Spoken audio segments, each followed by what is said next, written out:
This is a true crime ASMR video, that's why I am whispering. Thank you very much for joining me tonight.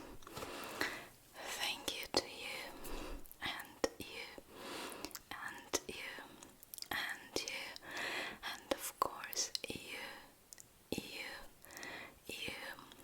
It's Tuesday, so it's time for another episode of Tuesday's Wine and Crime. I have my glass of wine here, so grab yourself something nice to drink. Find yourself a cozy spot and let's get started. Please don't forget to drop a like if you want, of course. Leave a comment, I love reading them. Or consider subscribing if you are not subscribed yet. Thank you again very much. Let's put on glasses. Let's get started.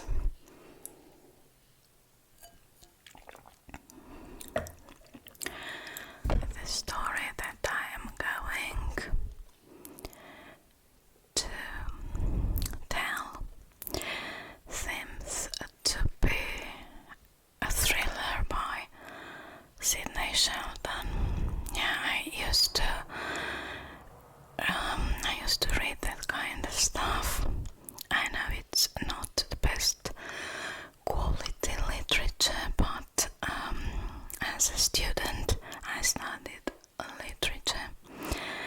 After reading for a whole year James Joyce, Virginia Woolf, Iris Murdoch, for example, which I really loved. I loved reading, but still during the summertime I felt the need to read something else just to rest my mind, to say so, and I used to read lots of thrillers and detective stories back then. So the story of today reminds me of a Sidney Sheldon's thriller. It starts beautifully like a romance, that kind of Prince Charming, a little bit older but still Prince Charming. A Prince Charming who meets a young, beautiful, poor girl, falls in love and takes her to his castle. Or at least you have that impression at first, but these fairy tales usually don't start well, especially when Prince Charming is married. And this story didn't end well either. The beautiful girl ended up dumped in the Atlantic Ocean. So Prince Charming killed his beautiful mistress. The name of this girl that I'm going to talk about was Marie Fahey. Marie Fahey was an outstanding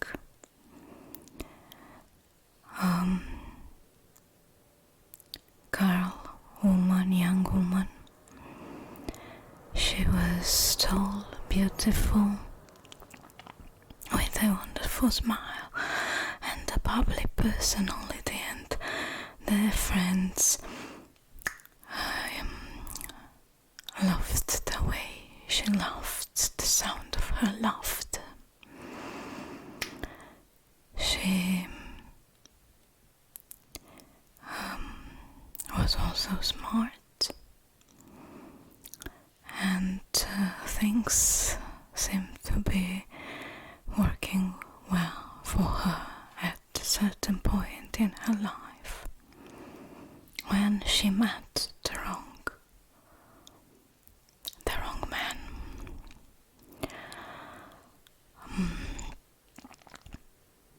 I think you have understood that she was a poor girl, extremely beautiful. And let's see now who was Prince Charming. Prince Charming was the famous Thomas Capano,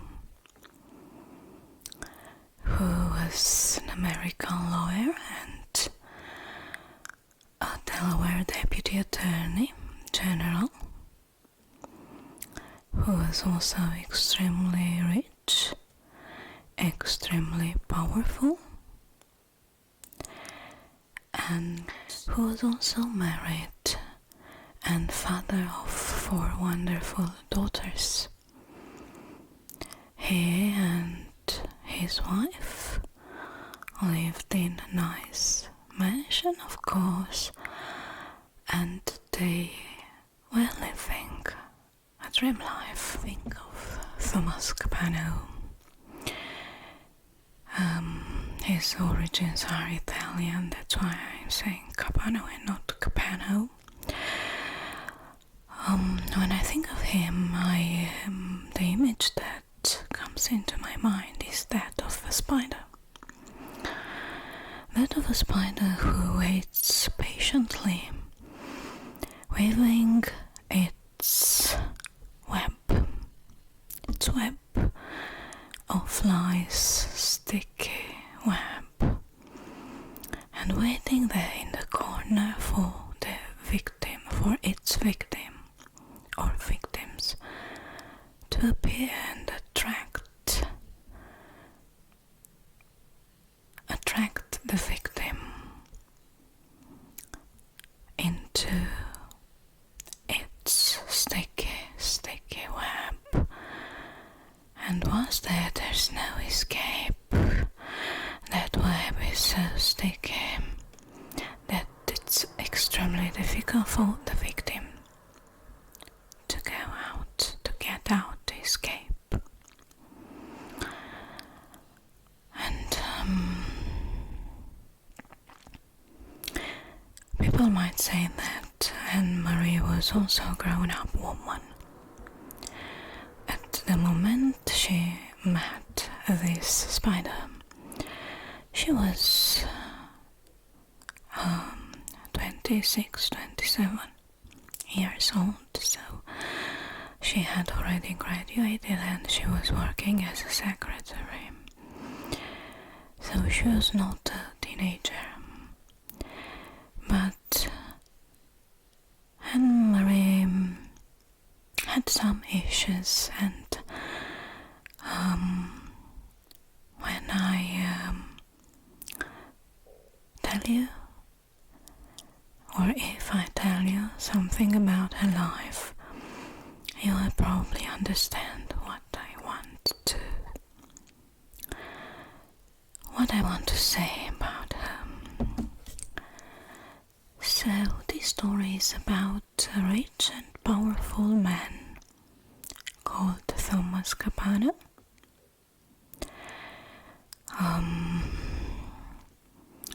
who together with his 4 brothers owned a real empire. They were millionaires.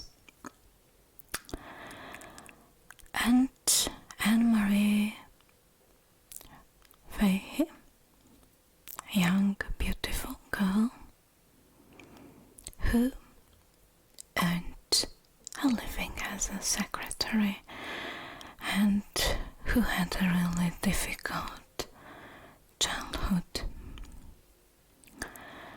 Anne-Marie was born on the 27th of January 1966 in Wilmington, Delaware. She was born into an Irish family, and she was the youngest of the 6 children. She was a surprise child, to say so. Her first years were nice, in a nice family, but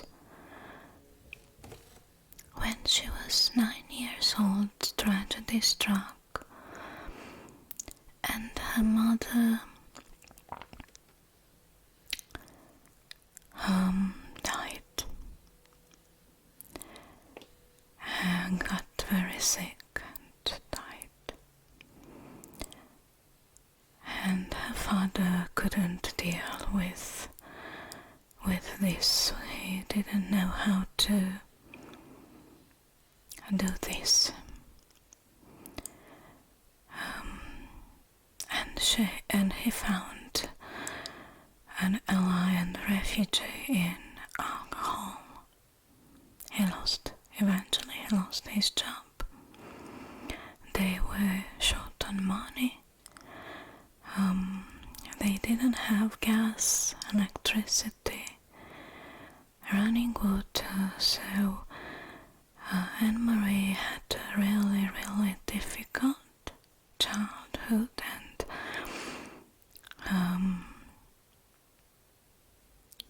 her teenage years were also extremely difficult. She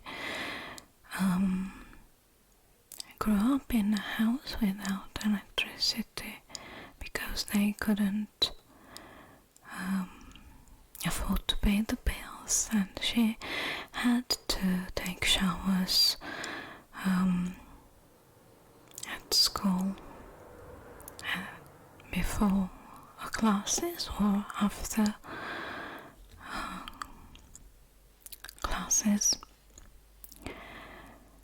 And at a certain point they even lost the house, and Anne-Marie lived for a while with some family friends, and she had such common sense that she hadn't wanted to be a burden for anyone, so she developed a sense of neatness, a need to clean, to order everything. She became obsessed with cleaning and having everything strictly organized. And she also started to eat very, very little because she didn't want to bother anyone. And these things will leave very deep scars into her fragile soul. Her father was not very nice to her also. He used to call her names, and she was really affected, and her self-esteem was very, very low. She really didn't trust herself and didn't consider her beautiful, and she started to have problems because she wanted to control how much she ate, and that's why I told you that she was the perfect victim for the spider, because she was fragile inside, vulnerable. She had those inner problems very difficult to deal with. She was very insecure. She had that lack of self-confidence, and despite the she was the perfect prey because she was beautiful, and everyone who knew her described her as stunningly beautiful. And if you Google her name and find pictures, you will see that I'm right. She was really beautiful, and she had a wonderful smile. She was tall, beautiful, athletic, fascinating. But she didn't know that she was so beautiful.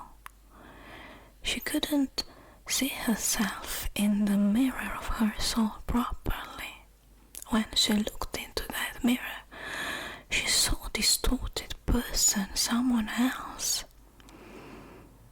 Her mirror was crooked. She saw herself as the ugly duck. But still,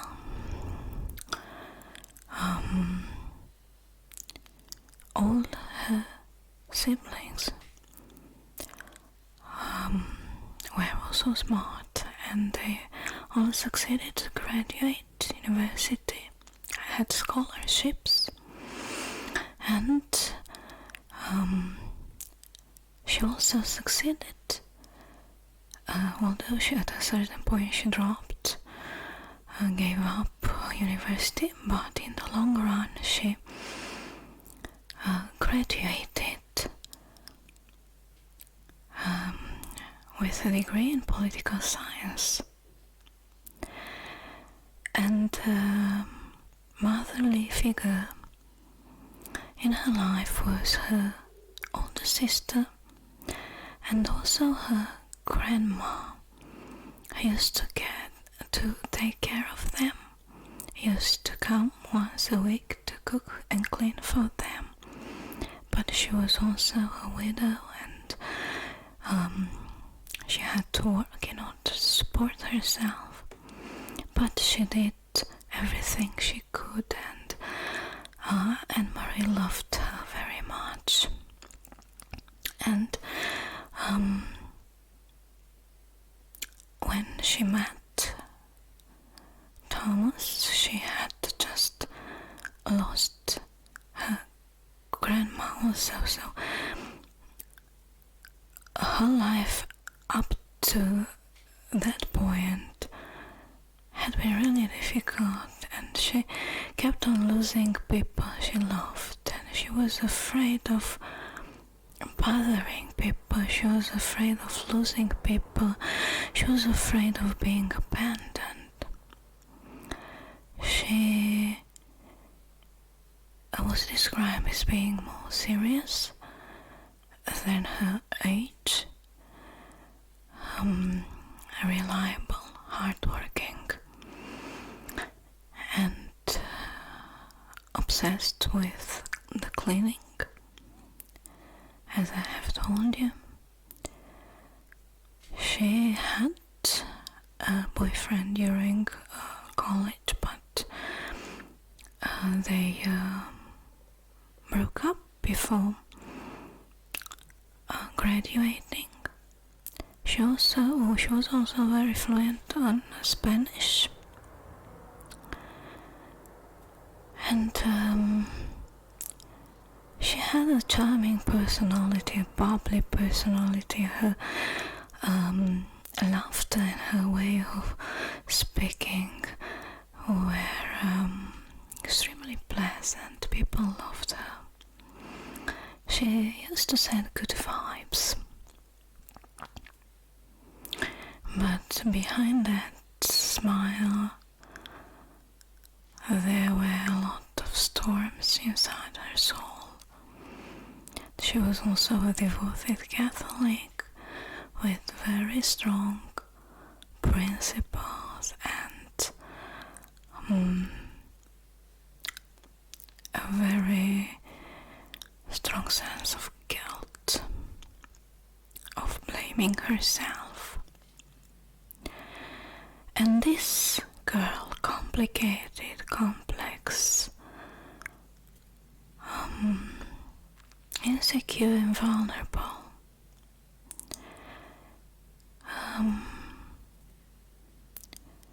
got the job in Washington. I understood that it was a family friend who got the job for her to work as a secretary for a congressman in Washington. And that congressman was later elected as governor. And he took her back to Delaware. And she was working at that time when she met the spider. She was working as his scheduling secretary. She had a decent salary, although she had to really watch her budget. So, at a party, I think, if I remember properly, Thomas saw her, liked her, and decided that he wanted her. His picture, you will not understand why women loved him so much, but it is sad to be, or she was sad to be, extremely charming, and he knew how to make a woman feel as the center of the universe. So she was very good with words. Thomas Capano was born on October 11th, 1949. And he was born in Delaware, USA. From what I have understood, his father was an immigrant, Italian immigrant, who succeeded to build an empire out of nothing.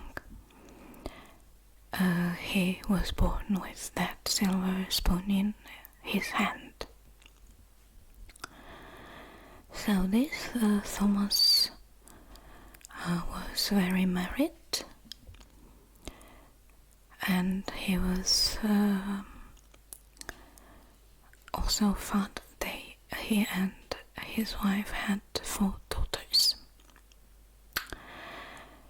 And he also had another mistress, and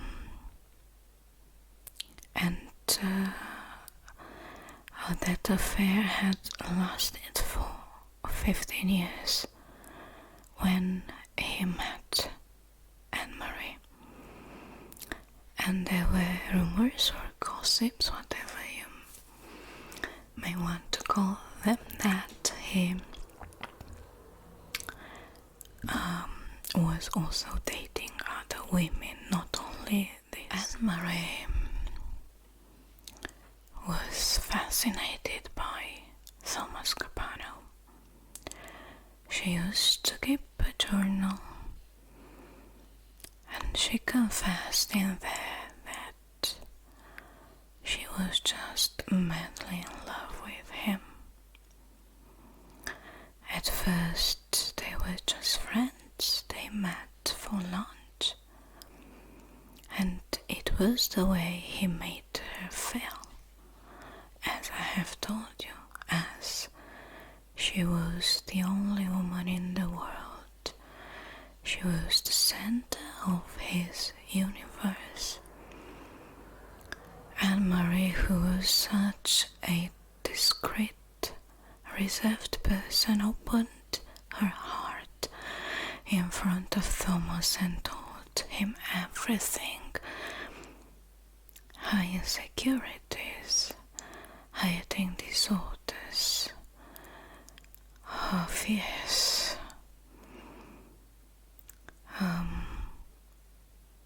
everything. She considered him her best friend at that point. And she also blamed herself that she fell in love with a married man, that he would never be mine, would never be hers. She was dreaming of having a life with him. So at the beginning of their love story, she was totally in love, fascinated by this man. But little by little, he began to control her life. He began to tell her what to wear, where to go, whom to meet, how to behave, what to say, what meetings to attend. He used to call her numerous times during the day, checking on her. And it was really flattering at first, but little by little she started to understand that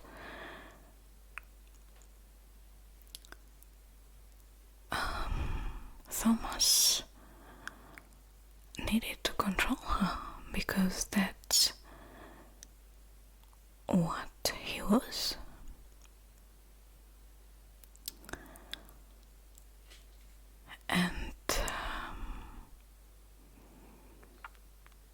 And Marie got tired at a certain point, because she little by little lost her friends. She felt herself alone with Thomas, and he even wanted to make her work as a secretary for one of his brothers, so in order to control even her job.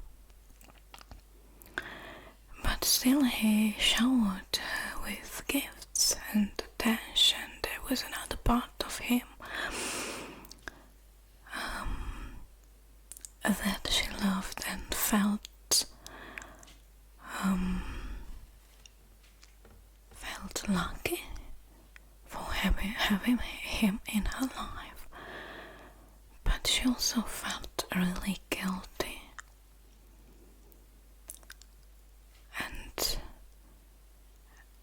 she felt that deep need to give something back, because he really took care of everything.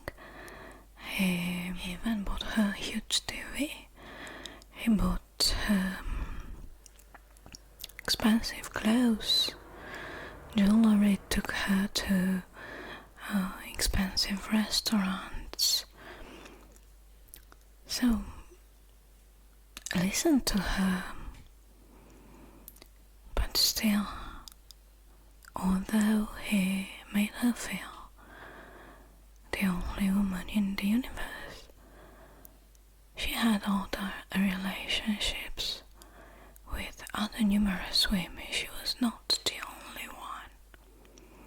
She was one of his possessions, but not the only one. That was their relationship. So that's why I told you that she was a grown-up woman. She knew what she was doing. She met the wrong man and fell in love with the wrong man and couldn't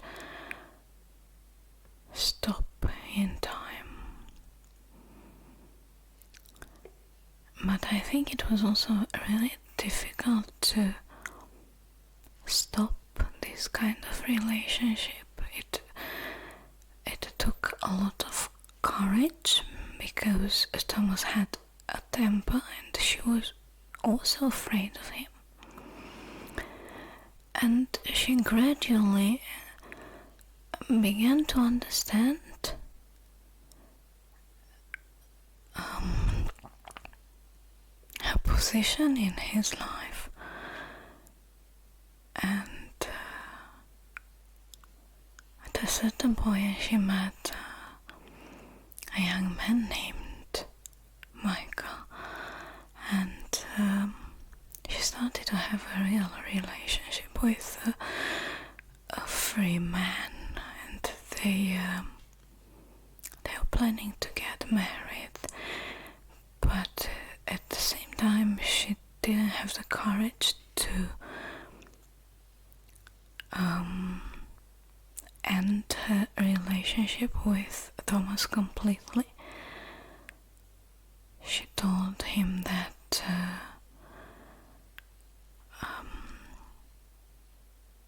he was her best friend and that she loved him as a friend and that she wanted him in her life as a friend. But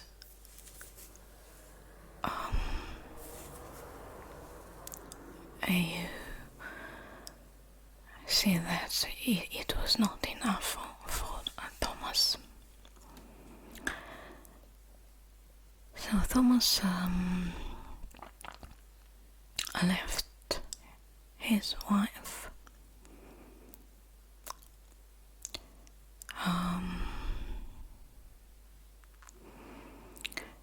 But still,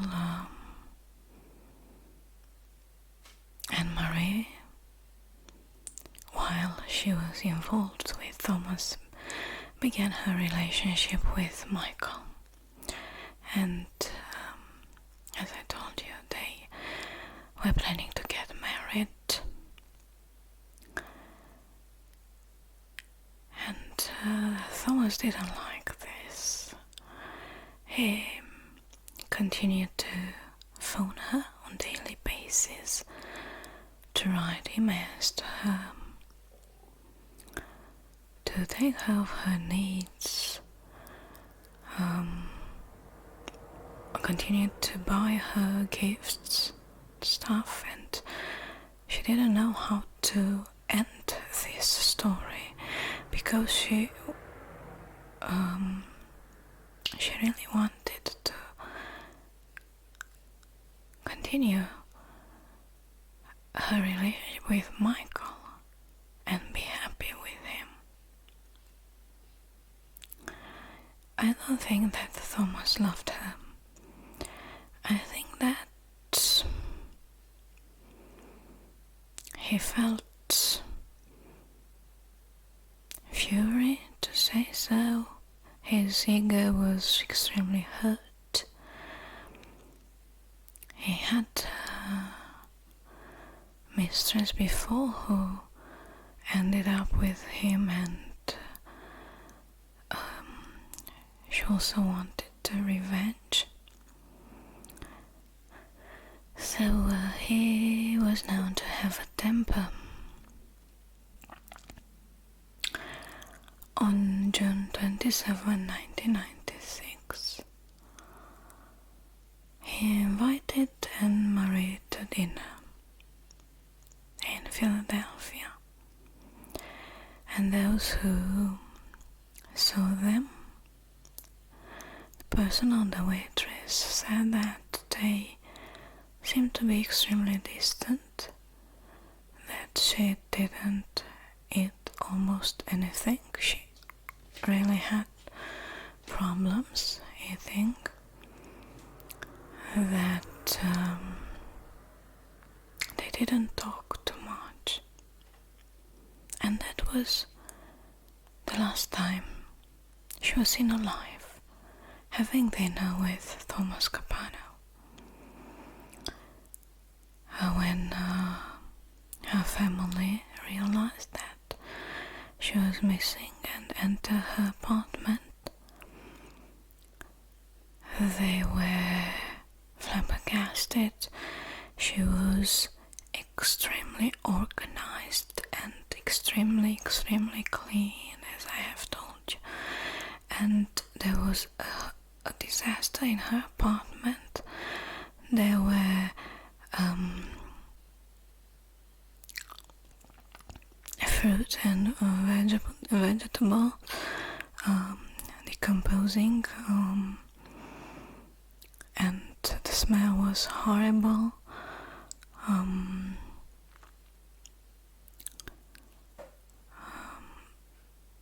So they immediately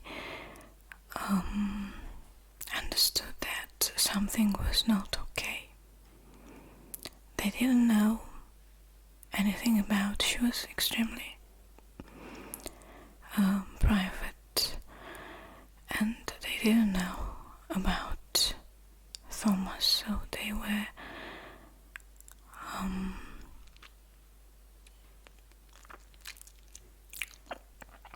flabbergasted to find her journal and read about the relationship in there, and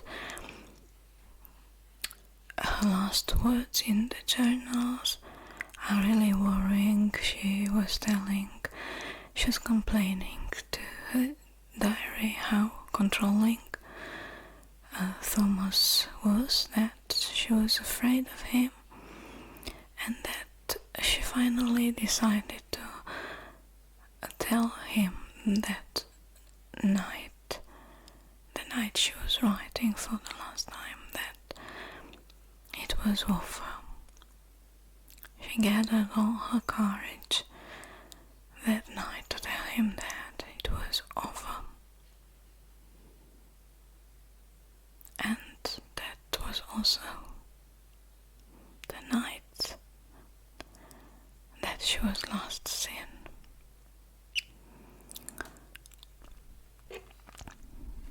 So her family reported her missing on June 30, 1996. After an extensive search, FBI joined in the investigation, but it was very difficult to find any little piece of evidence. So, and Marie was so clean and organized that they couldn't even find DNA in her apartment. They couldn't even find hairs in her brush.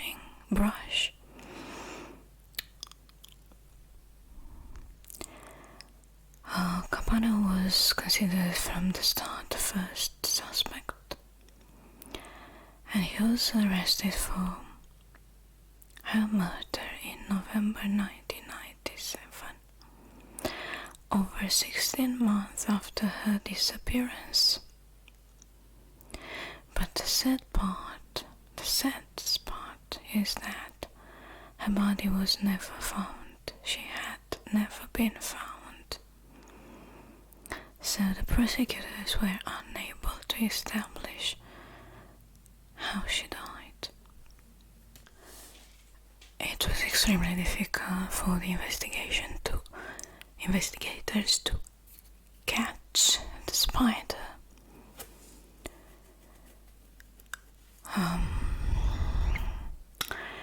And they made one of his brothers, Jerry, talk Jerry had his problems with the law, and somehow the police forced him to tell the truth. And Jerry told a terrifying story. He told the police that his brother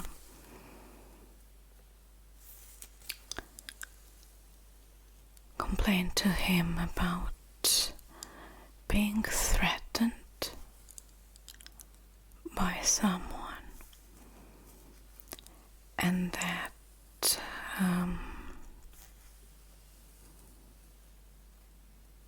he needed to protect himself against those persons, but he had never mentioned who those persons are. And when he came to him to ask for help in order to dispose a body in the Atlantic Ocean, Jerry thought that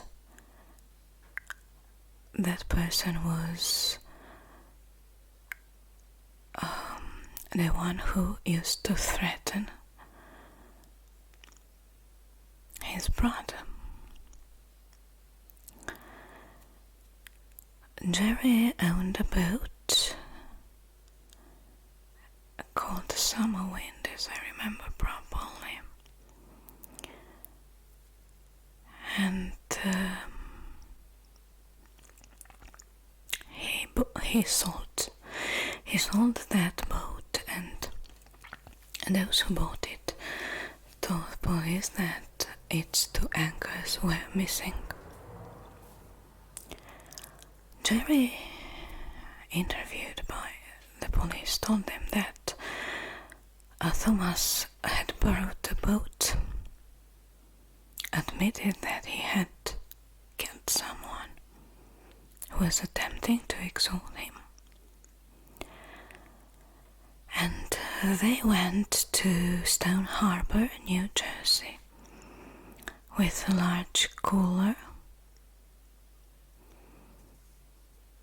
And you can imagine who was inside that cooler. It was Marie. They sailed 100 kilometers out to the sea and pushed the cooler overboard, but the cooler didn't sink. It was floating in the water, and Capano shot in the cooler in order to make it sink, but he didn't succeed to do so. So he took the cooler back, removed Anne-Marie's body, wrapped the anchor chains around her,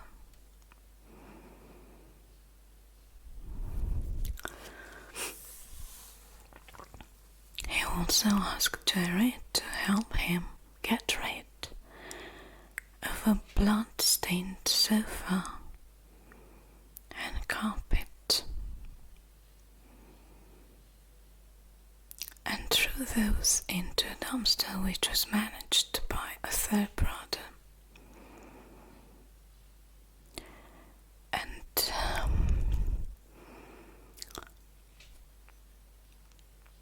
Capano instructed his other brother to empty the dumpster outside of the regular schedule,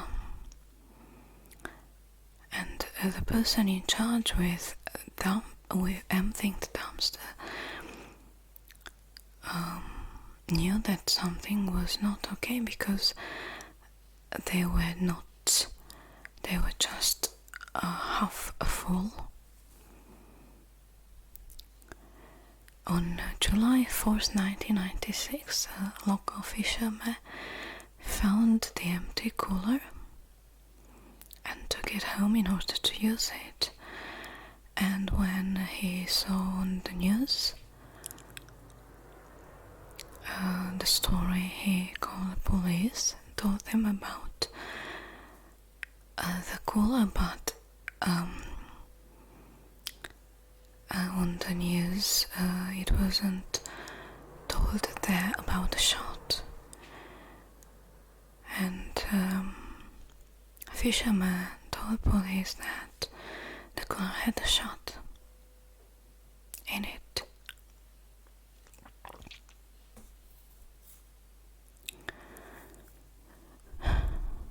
So,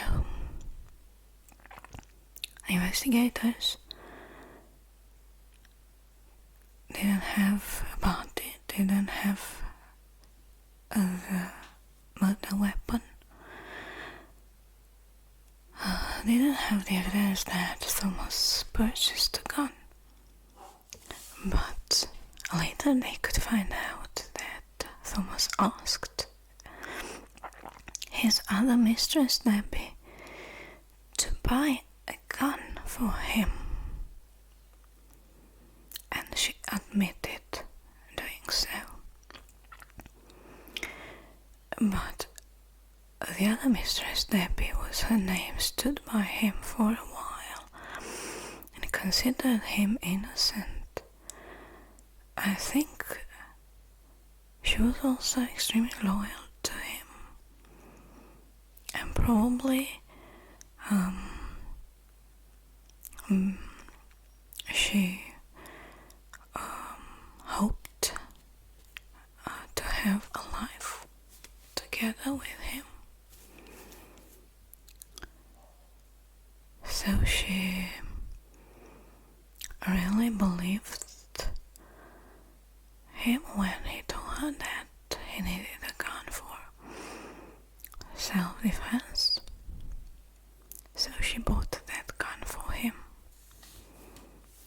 It was difficult to find Anne-Marie's DNA, but they found out that she used to donate blood, and they followed that lead, and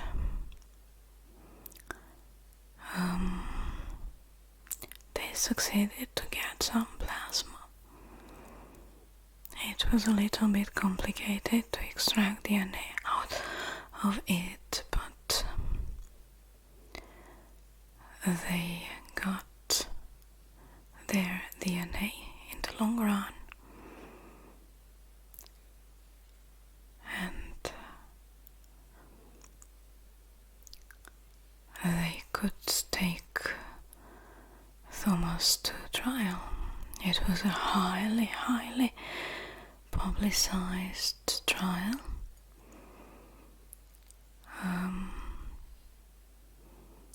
So the case went to trial on October 26, 1998 and lasted for 12 weeks.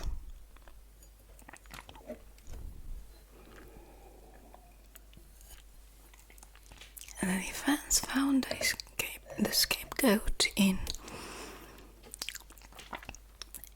poor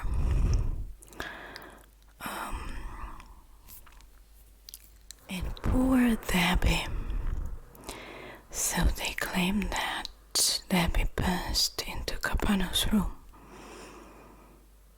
and caught him in there with Anne-Marie, and they were wrestling for the gun, and the gun discharged and killed Anne-Marie. So, another lie. On January 17th, 1999, the jury convicted Thomas Capano of first-degree murder. He was sentenced to death. In January 2006, The Delaware Supreme Court affirmed Capano's conviction but remanded the case for sentencing because the death penalty was imposed by a non-unanimous jury verdict. So he was imprisoned for life without parole. But he died in prison aged 61. She was found dead in his jail by an officer, and it was determined that she had a cardiac arrest.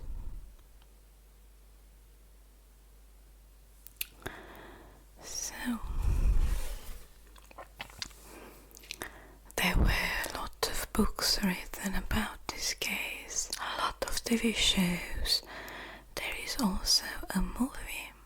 There are also a lot of podcasts.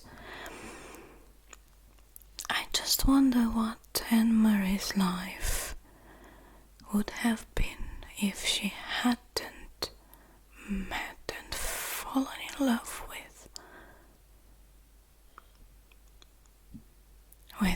this spider. So there are persons we meet in our life who change our life or ourselves in better. And there are spiders who just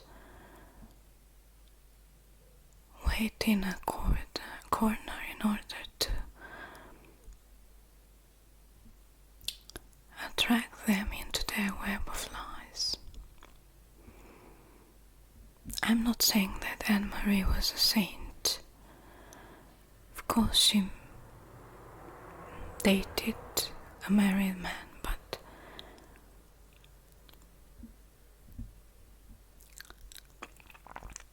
she was vulnerable and fragile, and he knew how to manipulate her and control her. I don't think that he loved her. She loved him, but I don't think he did. Or I don't think that he was able to love at least the way she did. So that was the story for tonight. I hope that you enjoyed it and found it relaxing. Thank you very much for watching, and see you next time.